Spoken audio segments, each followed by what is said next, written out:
ಇನ್ನು ಬ್ಯಾಂಕಾಕ್ನಿಂದ ರಾಜಧಾನಿ ಬೆಂಗಳೂರಿಗೆ ಗಾಂಜಾ ಸಪ್ಲೈ ಆಗ್ತಾ ಇದೆ. ಬೆಂಗಳೂರಿಗೆ ನಿರಂತರವಾಗಿ ಅಕ್ರಮ ಗಾಂಜಾ ಸಾಗಾಟ ಆಗ್ತಾ ಇದೆ. ಕೆಂಪೇಗೌಡ ಏರ್ಪೋರ್ಟ್ಗೆ ಈಗ ಸೂಟ್ ಕೇಸ್ ಬಂತು. ಆ ಸೂಟ್ ಕೇಸಲ್ಲಿ ಗಾಂಜಾ ಇತ್ತು.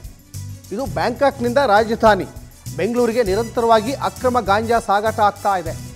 ಏರ್ಪೋರ್ಟ್ನಲ್ಲಿ ಕಸ್ಟಮ್ಸ್ ಅಧಿಕಾರಿಗಳ ಒಂದು ಕಾರ್ಯಾಚರಣೆ ಆಯಿತು. ಸೂಟ್ ಕೇಸ್ಗೆ ಅಲ್ಲಿ ಕೆಳಗೆ ಸೂಟ್ ಕೇಸ್ನ ಕೆಳಗೆ ಬಚ್ಚಿಟ್ಟು ಗಾಂಜಾ ಸಾಗಾಟಕ್ಕೆ ಯತ್ನವನ್ನು ಮಾಡ್ತಾ ಇದ್ರು ಕದೀಮರು ಅನ್ನೋದು ಕೂಡ ಇಲ್ಲಿ ಗೊತ್ತಾಗ್ತಾ ಇದೆ. ಇದು ಏರ್ಪೋರ್ಟ್ನಲ್ಲಿ ಕಸ್ಟಮ್ಸ್ ಅಧಿಕಾರಿಗಳು ಚೆಕ್ ಮಾಡ್ತಾರೆ. ಬ್ಯಾಂಕಾಕ್ನಿಂದ ಬೆಂಗಳೂರಿಗೆ ಸೂಟ್ ಕೇಸ್ ಬರ್ತದೆ. ಆ ಸೂಟ್ ಕೇಸಲ್ಲಿ ಬೇರೆ ಚಿನ್ನಾಭರಣ ಇರಲ್ಲ, ಗಾಂಜಾ ಇರ್ತದೆ. ಕಸ್ಟಮ್ಸ್ ಅಧಿಕಾರಿಗಳ ಕಾರ್ಯಾಚರಣೆ ವೇಳೆ ಸಿಕ್ಕಿಬೀಳ್ತಾರೆ ಕದೀಮರು ಅನ್ನೋದು ಕೂಡ ಇಲ್ಲಿ ಗೊತ್ತಾಗ್ತಾ ಇದೆ. ಎಷ್ಟೇ ನೀವು ಈ ಡ್ರಗ್ಸ್ ಕಂಟ್ರೋಲ್ ಮಾಡ್ತಾ ಇದ್ರು ಕೂಡ ಮತ್ತೆ ಈ ಡ್ರಗ್ಸ್ ಪೆಡ್ಲರ್ಗಳು ವಿದೇಶದಿಂದ ಇಲ್ಲಿ ರಾಜಧಾನಿ ಬೆಂಗಳೂರಿಗೆ ಡ್ರಗ್ಸನ್ನು ತರ್ತಾರೆ. ತಂದುಬಿಟ್ಟು ಅದು ಕಾಲೇಜು ಕ್ಯಾಂಪಸ್ಗಳು ಅಥವಾ ಯುವ ಸಮೂಹ ಎಲ್ಲೆಲ್ಲಿದ್ದಾರೆ ಅಲ್ಲಿ ಸಪ್ಲೈ ಆಗ್ತಾ ಇದೆ.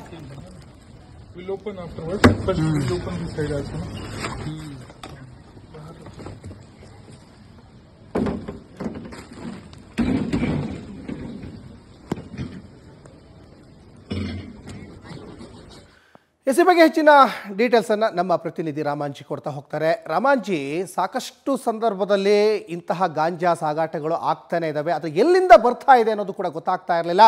ಇದರ ಕಿಂಗ್ ಪಿನ್ ಯಾರು ಅಂತಲೂ ಕೂಡ ಈಗ ಸದ್ಯಕ್ಕೆ ಗೊತ್ತಾಗ್ತಾ ಇರಲ್ಲ. ಈಗ ಏರ್ಪೋರ್ಟ್ನಲ್ಲಿ ರೆಡ್ ಹ್ಯಾಂಡ್ ಆಗಿ ಸಿಕ್ಕಾಕೊಂಡಿದ್ದಾರೆ. ಬ್ಯಾಂಕಾಕ್ನಿಂದ ಬಂದಿದೆ ಅಂತ. ಎಷ್ಟು ಇದರಲ್ಲಿ ಗಾಂಜಾ ಈಗ ಸಿಕ್ಕಾಕೊಂಡಿದೆ, ಮತ್ತು ಇದರ ಒಂದು ಕಿಂಗ್ ಪಿನ್ಗಳು ಯಾರು, ಇದ್ರ ಬಗ್ಗೆ ಏನೆಲ್ಲ ಹೆಚ್ಚಿನ ಡೀಟೇಲ್ಸ್ ಸಿಗ್ತಾ ಇದೆ ರಾಮಾಂಜಿ? ಇದು ಒಂದೇ ಪ್ರಕರಣ ಅಲ್ಲ, ಕಳೆದ ಒಂದು ವಾರದಿಂದನೂ 3-4 ಪ್ರಕರಣಗಳು ಕಂಡು ಬಂದಂತೆ ಕಸ್ಟಮ್ಸ್ ಅಧಿಕಾರಿಗಳು ಏರ್ಪೋರ್ಟ್ ನಲ್ಲಿ ಕೆಂಪೇಗೌಡ ಅಂತಾರಾಷ್ಟ್ರೀಯ ವಿಮಾನ ನಿಲ್ದಾಣದ ಕಾರ್ಯಾಚರಣೆ ನಡೆಸುವಂತ ಸಂದರ್ಭದಲ್ಲಿ ಬ್ಯಾಂಕಾಕ್ ನಿಂದಾನೆ ಸ್ಪೆಸಿಫಿಕ್ ಆಗಿ ಬ್ಯಾಂಕಾಕ್ ಇಂದಾನೆ ಬೆಂಗಳೂರಿಗೆ ನಿರಂತರವಾಗಿ ಈ ಒಂದು ಗಾಂಜಾ ಸಪ್ಲೈ ಆಗ್ತಿದೆ. ಈ ಗಾಂಜಾದಲ್ಲಿ ಇನ್ನೊಂದು ಏನಂತಂದ್ರೆ ಈ ಹೈಡ್ರೋಪೋನಿಕ್ ಅನ್ನೋ ಒಂದು ಗಾಂಜಾ ನಿರಂತರವಾಗಿ ಬ್ಯಾಂಕಾಕ್ ನಿಂದ ಸಪ್ಲೈನೇ ಆಗ್ತಾ ಇದೆ. ಈಗ ನಿನ್ನೆ ನಡೆಸಿರುವಂತ ಘಟನೆಯಲ್ಲಿ ಏನಂತಂದ್ರೆ ಈ ಸೂಟ್ ಕೇಸ್ ನಲ್ಲಿ ಒಂದು ಫ್ಯಾಕ್ಸ್ ಮುಖಾಂತರ ಒಂದು ಸೂಟ್ ಕೇಸ್ ಬರುತ್ತೆ. ಆ ಸೂಟ್ ಕೇಸ್ ನಲ್ಲಿ ಕೆಳಗೆ ಅಡಗಿಸಿಟ್ಟಿದ್ದು ಏನಂತಂದ್ರೆ ನಾವು ವಿಜುವಲ್ಸ್ ನಲ್ಲೇ ಸಹ ನೋಡ್ತಾ ಇರ್ಬೋದು.